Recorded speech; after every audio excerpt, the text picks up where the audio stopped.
And welcome back now. By learning how to identify warning signs of teenage suicide, loved ones might be able to save lives. And in light of the awareness campaign to prevent this cause of death currently running this week, the South African Depression and Anxiety Group says that people should empower themselves with this skill.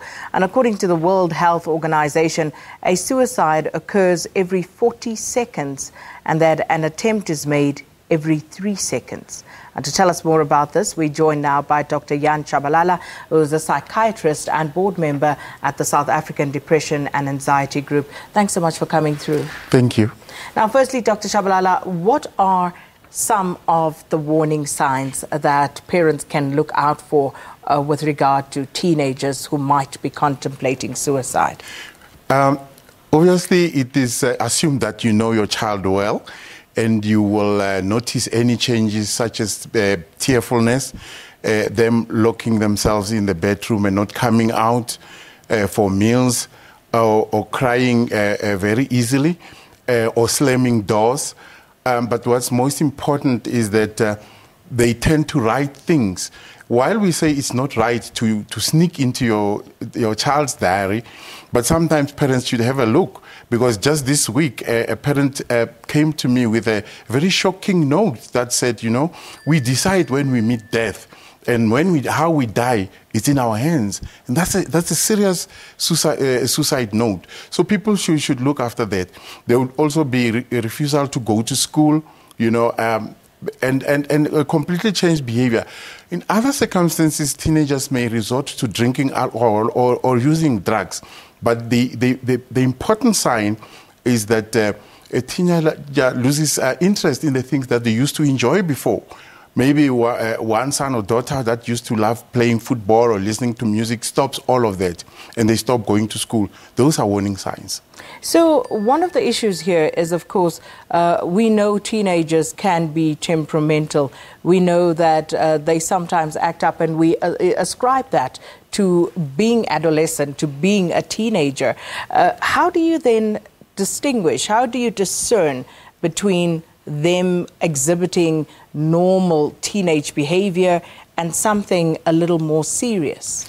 Yeah, that is difficult, isn't it? That is why we have a helpline, you know, to talk to professionals, that because a parent may not. And you should remember, Sakina, because at that time, the parent is annoyed with the teenager, you know, who's acting up, and they may not see all the signs. But what I'm saying is that if a parent is concerned, please call our helpline 0800 456 789. It's that simple. 0800 456 789. And tell us about the symptoms. We have trained counselors who would be able to help you, because we would ask things like, is it normal? How long has it been? Has it become more than usual? You know, because it's all based on how much you know your child. And perhaps just before we get to the end, how prevalent is teen suicide in South Africa? Are we keeping satisfactory statistics around this? Unfortunately not. But what we know is that every hour someone commits suicide, and almost half of those are teenagers. We don't have the accurate statistics on teenage suicide, because you would know some parents are embarrassed, you know, to come forward and say our child has committed suicide. They may ascribe it to something else, or our child has been bewitched, or they were sick, when they in fact know that someone has committed suicide or used an overdose. So we do not have accurate statistics. But what is worth noting here is that 77% of suicide, teenagers ascribe to conflict with the parents, you know. So teenagers tend to see us as an obstacle to their happiness, you know. And that's the way it is. Because you spoke about them being temperamental.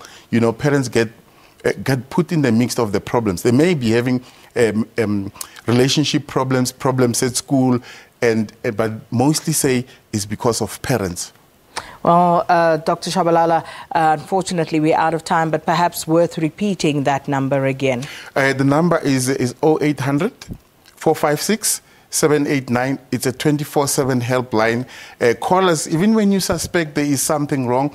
just call us and we will talk to you, and we perhaps offer some guidelines on how to manage your teenager who you suspect could be suicidal.